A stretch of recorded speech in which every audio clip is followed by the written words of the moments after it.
वक्रतुंड महाकाय सूर्यकोटि संप्रभ निर्विघ्नं कुरु मे देव सर्वकार्येषु सर्वदा।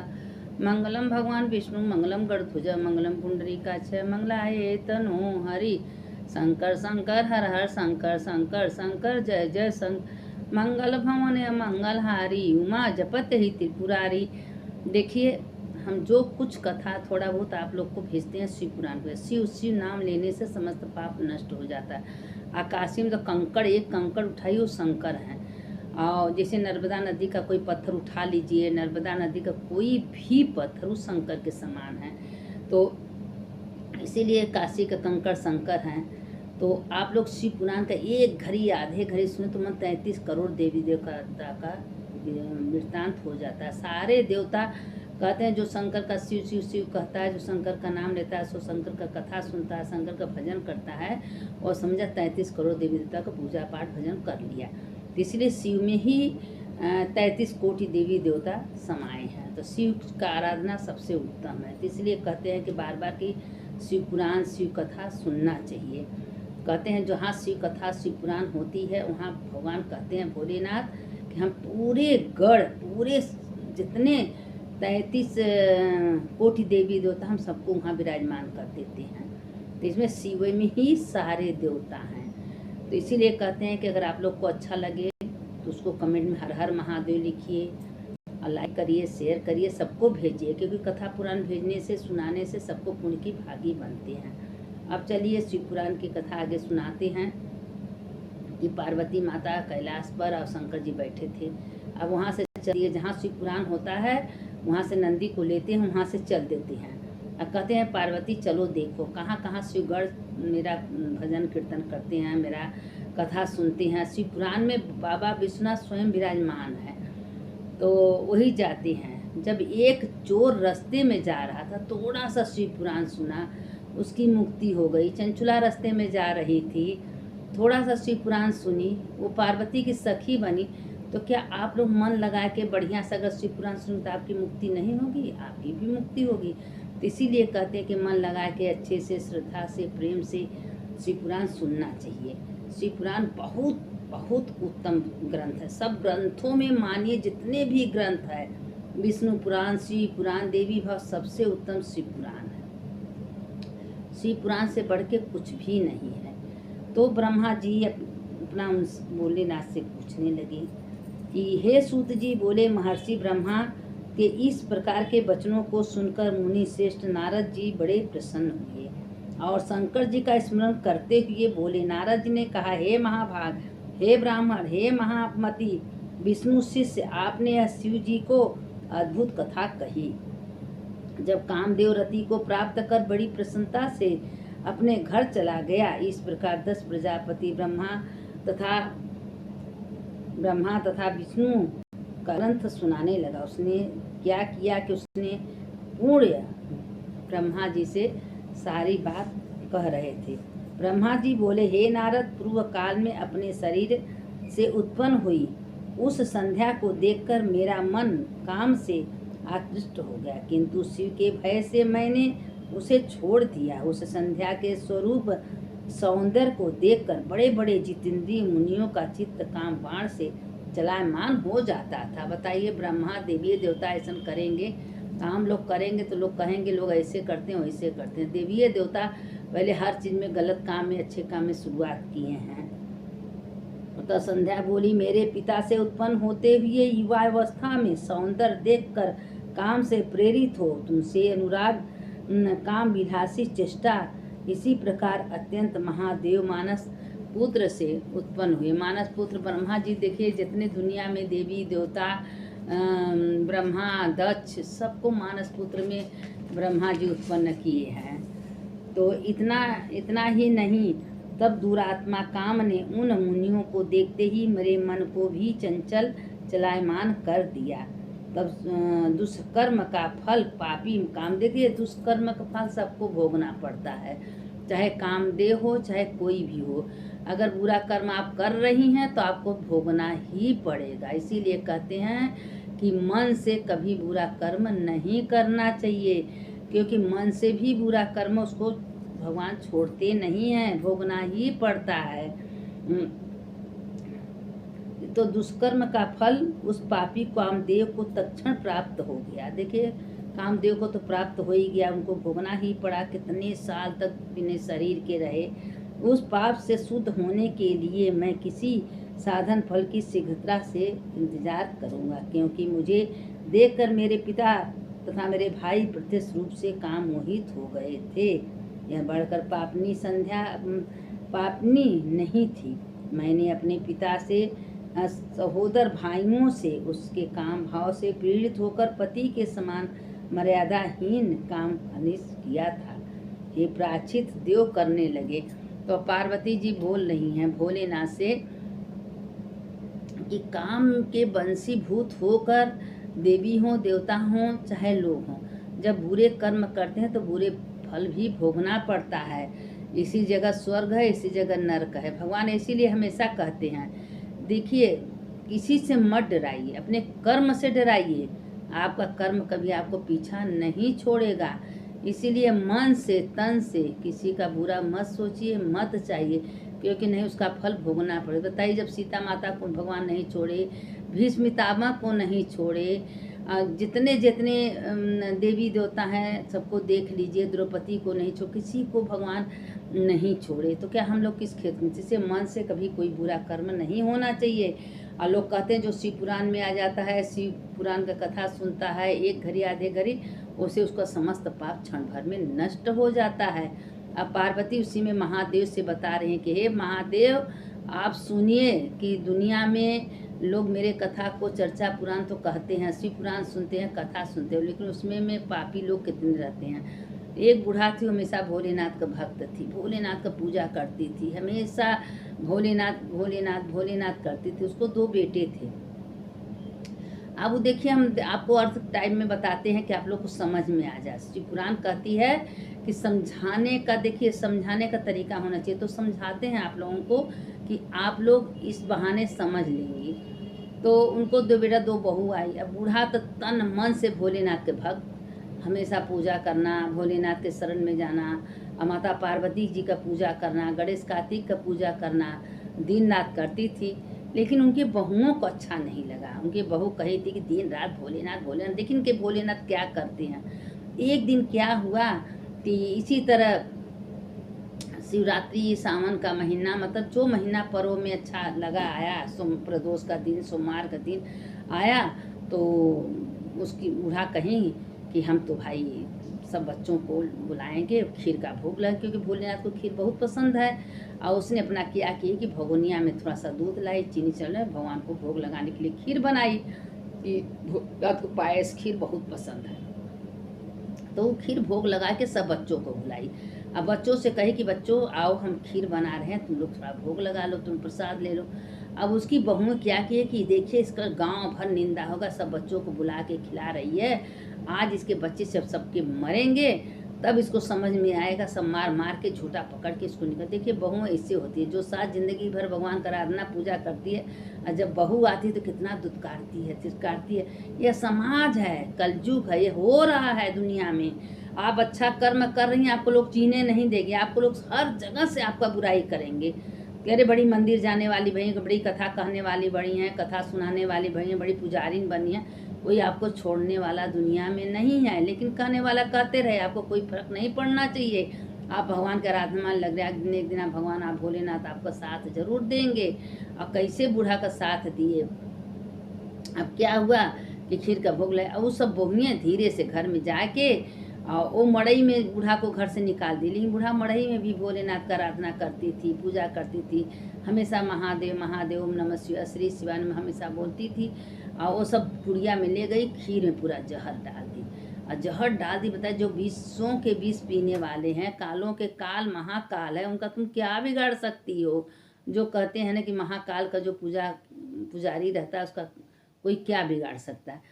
तो वो सब बहुएं क्या कि खीर में जहर, ना सोचे सब बच्चों के खिलाएगी, बच्चे मर जाएंगे, और तब तो बूढ़ा का दुर्दशा होगा, बूढ़ा को सब मार के निकालें। अब बताइए, जिसके संगे भोलेनाथ रहेंगे, भोले लोग कहते हैं देखते नहीं हैं, लेकिन भगवान अपने त्रिनेत्र से सबको देखते रहते हैं कि तुम भगवान का कितना नाम ले रही हो, कितना आराधना करे, कितना पूजा करे, सब भगवान भोलेनाथ बैठे बैठे देखते रहते हैं। अब वो जहर तो डाल दी, जहर डाल दिया। भगवान पार्वती जी भोले से कहीं भोलेनाथ बहुत बदनामी होगा अब, अगर आप कुछ नहीं करेंगे तो यही सब कहेगा कि बड़ी आराधना कर रही थी, दिन भर शिव शिव शिव भोलेनाथ करती थी, खीर बना के भोग लगाती। आप कुछ करिए, अगर नहीं करेंगे तो समझ जाइए कि बहुत बदनामी होगा भोलेनाथ, और समझ जाइए कि आपका कोई आराधना पूजा नहीं करेगा। अब वहाँ गए भोलेनाथ, पूरा विष पी गए, खीर एकदम स्वच्छ अमृत बना दिए। अब जितने बच्चे खाए, कहें ऐसा खीर तो आज तक हम जीवन में कभी खाए नहीं थे, इतनी स्वादिष्ट खीर है। वो सब इंतजार कर रही थी कि गांव भर सब उनको मारेगा। और जो वो जहर था थोड़ा सा अलग से खीर चुरा के अपने बच्चों के लिए रख दी थी, और वो खीर उसके जो खीर चुरा के रखी थी अपने घर में ले जाए के, वो खीर जहर हो गया। जो सबको भोग लगा के भगवान को सबको बच्चों के लिए अमृत हो गया। बच्चे सब खा के तृप्त हो गए। तो कुछ दिन बीत जब उसके अपने बच्चों को खिलाई तो बच्चे देखे तो खा के सो गए, सोते रह गए चारों बच्चे, दोनों बहुओं के दो बच्चे थे। अब सवेरा हुआ, अब सब इंतजार कर रहे हैं, कोई रो नहीं रहा है, कोई बूढ़ा को मार नहीं रहा है, कोई बूढ़ा को भगा नहीं रहा है। जब कुछ हो तुम न कोई भगाओ, इंतजार कर रही थी। और वहाँ तो सब तारी बच्चे कर रहे हैं, सब उसकी माँ बाप कहती हैं हाँ बूढ़ा भाई भोलेनाथ का भक्त हैं। वो खीर खिलाती है, प्रसाद सबको देती हैं। अभी सब इंतजार कर रही थी। और जब अपने बच्चों को जगाने गई तो बच्चे देखे तो मरे पड़े। अब बड़ी रोने लगी, माँ जी ने मेरे बच्चों को कुछ कर दी। माँ जी कहें अरे तो माँ जी कहाँ के, माँ जी के तो लोग तुम मार के निकाल के झोपड़िया में रख दी हो। माँ जी अपना गांव से जो मांग के लाती हैं, भोग लगाती हैं, तो तुम्हारे बच्चों को कहाँ से मारे, तुम्हारे बच्चे घर में थे, तुम उनके घर में जाके चोरी से खेल लिया कि अपने बच्चों को खिलाई, तो माँ जी तुमको कहाँ समझ थे, हमारे लोग बच्चे खिए, तुम्हारे बच्चे तो बड़ी तारीफ कर रहे हैं। तो बड़ी हल्ला होने लगा। जैसा करनी वैसा भरनी, कहते ना कि किसी से मत डराइए, अपने कर्म से। किसी का बुरा सोचने के पहले, करने के पहले यह डराए कहीं वो कर्म मेरे सामने न आ जाए, कहीं वो कर्म हमको ना भोगना पड़े, कहीं मेरा ही नुकसान न हो जाए। हम किसी बच्चों को मारने जा रहे हैं, कहीं मेरे बच्चे को न कुछ गलत हो जाए। हम किसी पति को अनहित करने के, कहीं मेरे पति को कुछ न हो जाए। पहले दूसरे को बुरा करने के पहले अब 100 बार सोचिए कि कहीं वो बुरा हमारे साथ न हो जाए। तो इसलिए मन से, तन से कभी किसी का बुरा मत सोचिए, क्योंकि कर बुरा तो होए बुरा, कर भला तो होए भला। तुम भला सोचो, तुम्हारे संगे कोई अनिष्ट कर रहा है उसका तुम बुरा भला सोचो, हे भोलेनाथ उसका अच्छा करिए, हे भोलेनाथ उसके कभी दुख मत दीजिएगा। तुम दूसरे का अच्छा सोचोगी, अगर तुम्हारे अंदर जानकारी है तो तुम दूसरे को जानकारी अच्छा दे दो। अगर वो माना तो ठीक, नहीं मान, लेकिन तुम किसी का मन से बुरा मत सोचो, मन से उसका भला सो, हे भगवान उसका रक्षा करिए, हे भगवान वो कहीं अच्छे कर्म जा रहा है उसका पूरा करिएगा भगवान। उस मन से मत बुरा सोचिए। अब बुरा मन से सोची, आखिर अपने बच्चों को रक्षा करने के लिए दूसरे के बच्चों को मरवाने के लिए जहर डाली थी। वो तो भोलेनाथ की कृपा थी, भोलेनाथ का भक्तन थी, भोलेनाथ जहर हटा दिए, उसके बच्चे मर गए। तब सब रोने लगे। अब बूढ़ा को पता चला कि उसके चारों पोता पोती मर गए, तो भोलेनाथ की प्रार्थना जाके करने लगी। बूढ़ा रोने लगी, हे भगवान हैं तो मेरे खून न, हैं तो मेरे बच्चे न, हम जानते हैं कि मेरा कोई पुनर्जन्म का पाप था कि आज मेरा बहू ऐसी मिल गई है, हमारे पोते को हमसे दूर कर दिए भोलेनाथ। यही दुनिया कहेगा कि बूढ़ा बहुत पुजारी थी, बहुत भगवान को भोग लगाती थी, सबका दया करती थी, उसी के बच्चे मर गए। हे भोलेनाथ हमारे ऊपर दया करिए, हे भोलेनाथ हमारे ऊपर दया। सब दया मांग रही थी और सब सुन रहे थे, हे भोलेनाथ मेरे ऊपर दया करिए। अब उसके बाद भोलेनाथ से पार्वती कही कि पार्वती जाने दीजिए, बूढ़ा का याद करिए। बूढ़ा तो निर्छल मन से आपका पूजा करती है, आपका कथा सुनती है, आराधना करती है, उसमें बूढ़ा का क्या दोष। तो पार्वती जी कही तो भोलेनाथ कहा ठीक है, जब तुम कही रही हो तुम्हारा बात तुम टाल नहीं सकते। तो भगवान अपना हाथी से जादू से विष खींच लिए। खींचने में दोनों बच्चे चारों उठ गए। दादी दादी करते दादी के पास गए, दादी गले लगाई, झझर झझर दादी रोने लगी। लेकिन वो सब दोनों बहुओं को भगवान ने मौका नहीं दिए माफ़ी मांगने के लिए, क्योंकि भगवान भोलेनाथ जानते थे तुम मेरे भक्त को बहुत कष्ट दी हो। मेरा भक्त कैसे मांग मांग के मेरा आराधना किया है, मेरा पूजा किया है, और उसको तुम कष्ट, तुमको मौका नहीं देंगे अपने प्रायश्चित करने। अब वो सब लगी अपना प्रायश्चित करने, रोने लगी कि हम माँ के संग इतना गलत किए, लेकिन माँ हमारे साथ कभी कोई गलत नहीं की। हमारे बच्चे के लिए माँ प्रार्थना की है, मेरे बच्चे जिंदा हो गए। जो माफ़ी मांगने सब आई, उसी समय भगवान उसका आत्मा निकाल के अपने में विलीन कर लिए। भोलेनाथ तुरंत खड़े खड़े उसका आत्मा निकाले, उसके शरीर से अपने अंदर समा लिए। कहे तुम्हारा आवागमन से मुक्ति हो गया, तुम्हारा कभी जन्म नहीं होगा। तो क्योंकि तुम जिंदगी भर शिव आराधना की, जो शिव आराधना जिंदगी भर करता है ना, हमेशा शिव की निधि उड़ता है बैठता है, शिव जी उसका फिर जन्म कभी हो ही नहीं देते हैं। अंतिम उसका आत्मा अपने में विलीन, क्योंकि सारे संसार में शिव ही सबके शरीर में विराजमान है, शिव ही सबके शरीर में प्रतिष्ठित हैं। तो ये शिव रूप शरीर है। सबको ये सोचना चाहिए कि शिव रूप शरीर है। सवेरे उठिए, सोचिए मेरे शिव रूप शरीर, अब उठिए, अब अपने काम धंधा में लग जाइए। ये शरीर के अंदर शिव स्वयं विराजमान है। तो अपना क्या हुआ कि माफ़ी मांगने का भगवान मौका नहीं दिए। अब उसमें क्या हुआ कि अब वो दोनों रोने लगी कि हमने तो बहुत बड़ा पाप किया, माँ से माफ़ी मांगने का मौका नहीं मिला, अब हम क्या करें, कहाँ जाएं, हम तो बहुत बड़ा पाप किए हैं, ज़िंदगी भर भगवान हमको कभी माफ़ नहीं करेंगे। क्योंकि ज़िंदगी भर माँ हमारे लिए भला सोचती रही, हम माँ को घर से निकाल दिए, कभी माँ को पेट भर भोजन नहीं दिए, माँ रोती रही, गांव में मांग मांग के अपना जीवन चलाए। हम लोग का धिक्कार है ऐसी बहू को, ऐसा बहू भगवान किसी को न दे। क्यों ऐसा बुरा कर्म किए, एक तो एक दुख दोनों उसी तरह निकल गई थी। अब दोनों इतना अपने को प्रायश्चित करने लगी कि हे माँ, एक बार जिंदा हो जाते हैं, प्रायश्चित कर लेते हैं, आपसे क्षमा मांगते, आपका इतना सेवा करते कि ऐसा कोई बहू किया नहीं है, लेकिन भगवान सेवा का मौका क्यों दें। क्योंकि माँ भगवान कहते हैं कि तुम्हारे भक्त का अनादर कर रही हो, हम तुमको मौका नहीं देंगे माफ़ी मांगने का।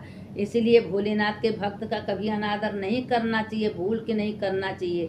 जो कभी भोलेनाथ का भक्त का जान अनजान में अनादर करता है, उसका भगवान भोलेनाथ अनिष्ट कर देते हैं, कभी उसका भला नहीं करते हैं। इसीलिए कहते हैं कोई शिव शिव पूजा कर रहा है, शिव कथा सुन रहा है, शिव कथा सुना रहा है, तो उसका आदर करिए, सम्मान करिए। नहीं करेंगे तो कुछ नहीं करेगा, लेकिन भोलेनाथ आपको छोड़ेंगे नहीं।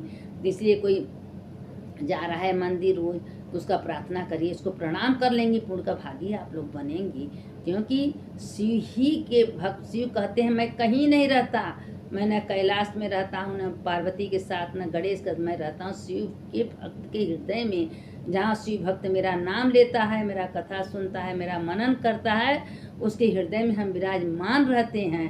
अब उसने क्या किया कि सब रोने लगी, मंदिर में जाके भगवान के सामने इतना रोई, इतना अपने प्रायश्चित का जब देखिए बहुत ज़्यादा गलती हो जाए तो प्रायश्चित भी कर लेना चाहिए।